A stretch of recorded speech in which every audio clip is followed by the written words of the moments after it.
بسم الله الرحمن الرحيم. இரண்டாவதாக நான் உங்களுக்கு சொல்ல நினைப்பது என்னவென்றால், உங்கள் பிள்ளைகளிடம் மரியாதையாகவும் ஒரு முதிர்ச்சியுடையவராகவும் அவர்களை நீங்கள் கருதி நடந்து கொள்ளுங்கள். என்னை பொறுத்தவரை இது ஒரு பெரிய பிரச்சனையாகும். ஒரு பெற்றோராக நம் எல்லோருக்கும் தெரியும், நம் பிள்ளைகளை விட நமக்கு அதிக விஷயங்கள் தெரியும். ஆனால் அதை வைத்து அவர்களை அற்பமாக கருத வேண்டாம். உங்களுக்கு தெரியுமா, உங்கள் பிள்ளைகள் சில விஷயங்களை உலகில் அவர்களாகவே கற்றுக்கொள்ள வேண்டும். அவர்களை ஒரு முதிர்ச்சியுடையவராக, ஒரு மெச்சூராக அவர்களை நீங்கள் கவனியுங்கள். ஒன்று புரிந்து கொள்ளுங்கள், நம் ஷரியாத்தின்படி ஒரு குழந்தை 13 அல்லது 14 வயதிலே பருவ வயதிற்கு வருகிறது. 18 அல்லது 19 அல்ல. ஒரு குழந்தை 13 அல்லது 14 வயதிலேயே முழுமையாக பருவ வயதிற்கு வருகிறது. பெரும்பாலும் மார்க்க அறிஞர்கள் 15 என சொல்கிறார்கள். எப்பொழுது அக்குழந்தை பருவமடைகிறதோ அப்பொழுதே அந்த குழந்தை இன்னும் குழந்தை அல்ல. நம் மார்க்கத்தின்படி அது முதிர்ச்சி அடைந்து விட்டது. நம் இஸ்லாம் படி இளமை என்று ஒன்று இல்லவே இல்லை.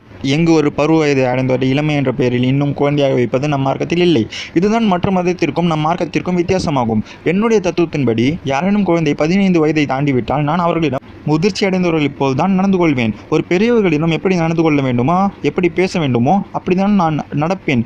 ஏனால் இந்த 15, 16 வயதில் இருப்பவர்களை நாம் குழந்தைகள் போல் கவனித்தால் அவர்களும் குழந்தைகள் போல் தான் நடந்து கொள்வார்கள். எனவே அவர்களை ஒரு முதிர்ச்சி அடைந்த பெரியவர்களாகவே நினைத்து நடந்து கொள்ளுங்கள். அவர்களுக்கு மரியாதை செலுத்துங்கள். ஒரு பெரியவர்களிடம் எப்படி நீங்கள் சமமாக உட்கார்ந்து பேச வேண்டுமோ அப்படி அவர்களிடம் பேசுங்கள். இந்த உலகத்தில் என்ன நடக்குது என சொல்லுங்கள்.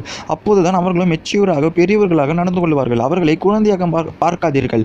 அவர்கள் வயதை அடைந்து விட்டார்கள். அவர்கள் இன்னும் குழந்தை அல்ல. இன்னும் சொல்ல போனால் 9 அல்லது 10 வயதை அவர்கள் அடைந்தாலே கொஞ்சம் கொஞ்சமாக அவர்களுக்கு நீங்கள் முதிர்ச்சியூட்டுங்கள். மெச்சூராக இருக்க சொல்லித்தருங்கள், சொல்லிக் கொடுங்கள். அவர்களை குழந்தையாக்காதீர்கள். ஏன்னா நம் மார்க்கம் நமது பிள்ளைகளை பொதுவாகவே நல்ல ஞானமுள்ள முதிர்ச்சியுள்ள பிள்ளைகளாக தான் வளர்க்க சொல்கிறது. எனவே நாம் நம் பிள்ளைகளை முதிர்ச்சியூட்டி வளர்க்க வேண்டும். அதற்கென்று அவர்களும் நீங்கள் சமம் என்று சொல்லவில்லை. முடிந்த அளவுக்கு அவர்களை மெச்சூராக ஆக்குங்கள்.